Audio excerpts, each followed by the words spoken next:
नमस्कार. विठ्ठल बोलेमध्ये स्वागत. मी विठ्ठल पाटील. भारतीय घटनेचे शिल्पकार आणि सर्व समाजाला तळागाळातील घटकालाही न्याय मिळावा यासाठी झगडलेले डॉक्टर बाबासाहेब आंबेडकर यांचा आज पवित्र स्मृती दिन, महानिर्वाण दिन. त्यांच्या पवित्र स्मृतीस अभिवादन करून आज आपण एका अशाच घटनेशी संबंधित विषयावर बोलणार आहोत. तो म्हणजे खंडपीठाचा विषय.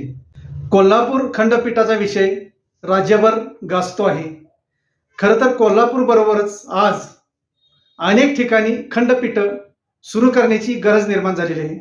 कारण आज या धावपळीच्या जगात सर्वांनाच वेळेचं महत्त्व आहे आणि वेळेत जर हे खटले निकाली काढायचे असतील, वेळेत पक्षकारांना न्याय द्यायचा असेल, पक्षकारांचं खरोखर हित साधायचं असेल तर आज या खंडपीठांची गरज अत्यंत आहे. आज महाराष्ट्रात फक्त 2 खंडपीठ आहेत. मुंबई उच्च न्यायालयाची जी 2 खंडपीठ आहेत ती एक औरंगाबादला आहे आणि एक नागपूरला आहे. एकीकडं शासन आपल्या दारी म्हणून आज सर्वत्र प्रचार सुरू आहे, पण याच्यापूर्वी न्याय आपल्या दारी ही संकल्पना न्याय व्यवस्थेनं, न्यायपालिकेनं राबवलेली आहे. खरं तर लोक अदालत, लोक न्यायालये ही संकल्पना पुढे आली आणि भरपूर खटल्यांचं प्रमाण कमी होत गेलं. लोकांना जलद आणि जागच्या जागी न्याय मिळू लागला. त्या संकल्पनेचा फायदा जेव्हा लक्षात आला तेव्हा न्यायपालिकांनी अलीकडं न्याय आपल्या दारी म्हणून संकल्पना आणली.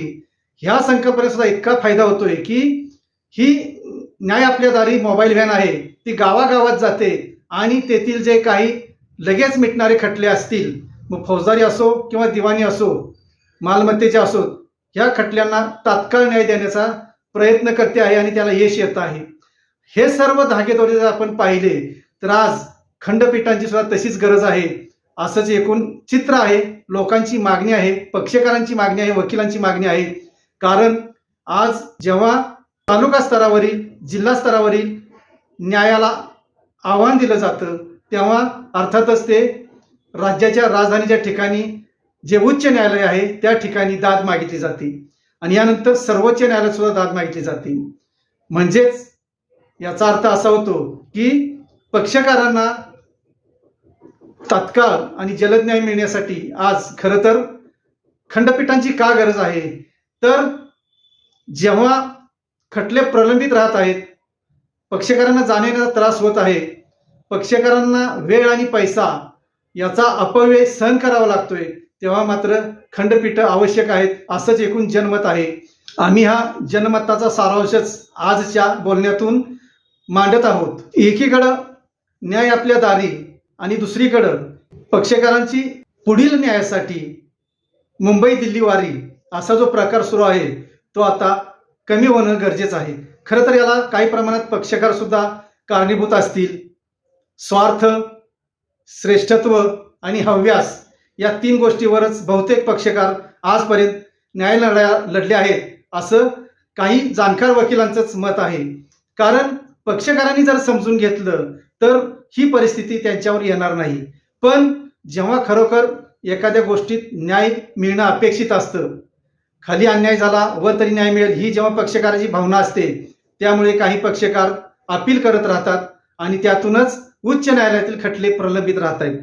खरं तर उच्च न्यायालय हे बहुतेक ठिकाणी त्या त्या राज्याच्या राजधानीच्या ठिकाणी आहे. उच्च न्यायालयात जेव्हा दाद मागितली जाते तेव्हा तेथपर्यंत वकिलांनाही पोहोचावं लागतं आणि काही वेळेस पक्षकारांनाही पोहोचावं लागतं. हा जो पक्षकारांचा प्रवास, राहणं, जेवणं, खाणं आणि इतर जो खर्च आहे तो मोठ्या प्रमाणात होत असतो. खरं तर सामान्य पक्षकाराला, सामान्य शेतकऱ्याला आपल्या जेव्हा जमीन हक्काची असते, ती मिळवायची असते, त्यावेळी त्याला हे सहन करावंच लागतं. गेल्याच आठवड्यात कोल्हापुरात महाराष्ट्र राज्य वकील परिषद झाली. या वकील परिषदेला उच्च न्यायालयाचे न्यायमूर्ती अभय ओक आले होते. त्यांच्या या कार्यक्रमाच्या अनुषंगानं अर्थातच कोल्हापूरच्या खंडपीठाचा विषय पुढे आला. न्यायमूर्ती ओक यांनी कोल्हापूरला खंडपीठ देण्यास हरकत नाही, पण ज्या काही अटी तरतुदी असतील त्या पूर्ण कराव्यात आणि पक्षकारांच्या हिताचं जे जे काही करता येईल ते केलं पाहिजे असं सरळ मत व्यक्त केलं.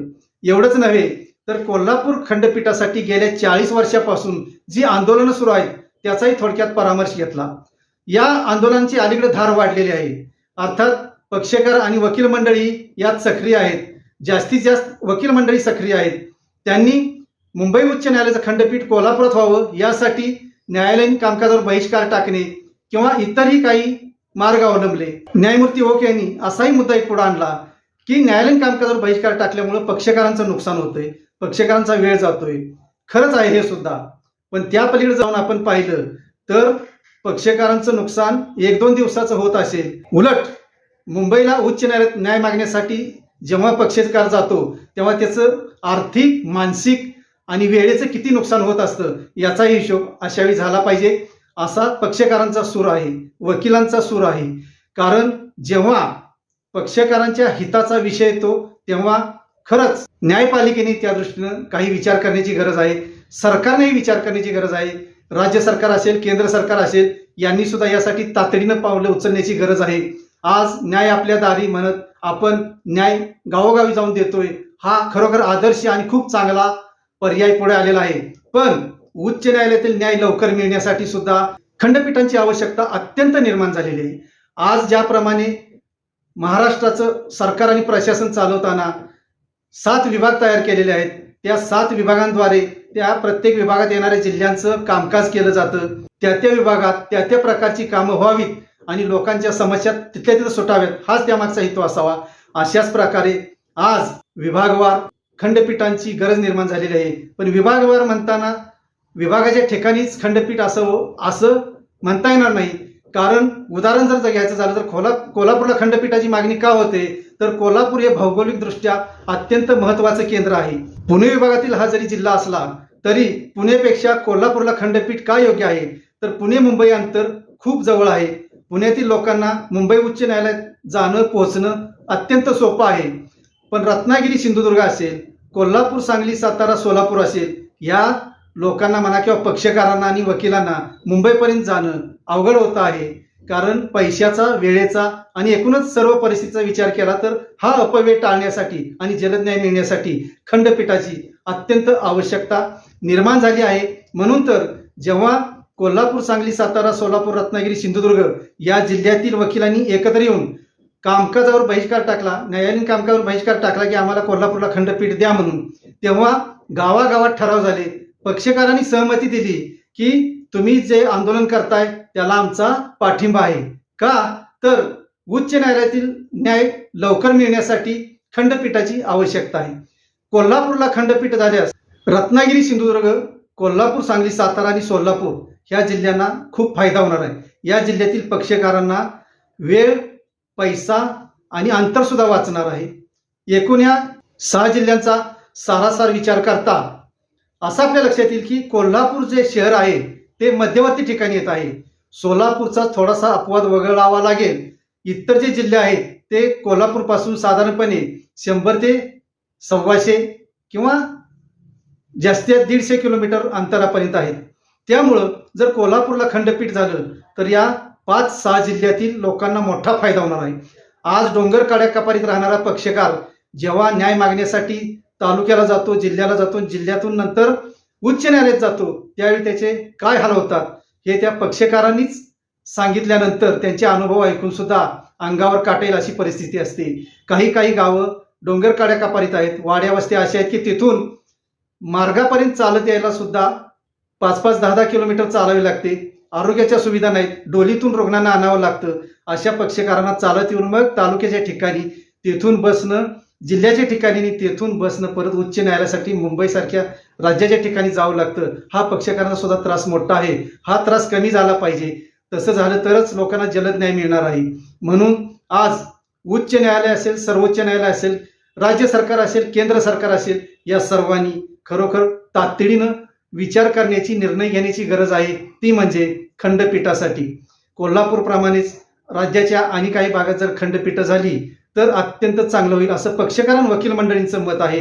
अर्थात याचा बोजा सरकारवर पडणार असेल, खर्च वाढणार असेल, पण लोकांना जर जलद न्याय मिळणार असेल तर त्या खर्चाची तरी फिकीर सरकारनं का करावी. कारण सरकारच्या अशा अनेक योजना आहेत की त्या योजना राबवत असताना खरोखर सर्वसामान्य नागरिकांना किती फायदा होतो याचा विचार करण्याची गरज आहे. म्हणून जर सर्वसामान्य पक्षकारांना जलद न्याय हवा असेल, वकील मंडळींना व्यवस्थित आपले मुद्दे मांडायचे असतील, वेळेत पोहोचायचं असेल न्यायदानासाठी युक्तिवाद करायचे असतील तर त्यांनाही वेळेसाठी खंडपीठांची आवश्यकता आहे, असाच एकूण सूर आहे.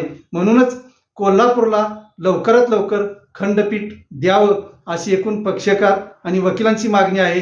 सरकार आणि उच्च न्यायालयाचे मुख्य न्यायमूर्ती तातडीनं या विषयावर बसून चर्चा करून कोल्हापूरच्या खंडपीठासाठी लवकरात लवकर निर्णय घ्यावा अशीच सर्वसामान्य नागरिकांपासून पक्षकार वकील मंडळींची अपेक्षा आहे, मागणी आहे. ज्या अटी शर्ती आहेत की खंडपीठ किंवा सर्किट बेंच स्थापन करण्यासाठी विमानतळ असावं, रेल्वेची सोय असावी, महामार्ग असावे, तेथे चांगले हॉटेल्स असावीत, या सर्व अटी कोल्हापूरनं पूर्ण केल्या आहेत. तसे अहवाल सुद्धा येथील विविध यंत्रांच्या माध्यमातून उच्च न्यायालय आणि राज्य सरकारकडे पोहोचलेले आहेत. जसं या अटी आहेत तशाच पक्षकारांच्या सुद्धा काही समस्या आहेत, काही व्यथा आहेत. या दोन्हीचा सारासार विचार करून लवकरात लवकर खंडपीठ व्हावं एवढीच या 5-6 जिल्ह्यातील नागरिक पक्षकार वकिलांची मागणी आहे. यावर तात्काळ निर्णय होईल अशी अपेक्षा त्यांची आहे. धन्यवाद. असेच नवनवीन विषय ऐकण्यासाठी लाईक, सबस्क्राईब आणि बेल आयकॉनवरती क्लिक करा.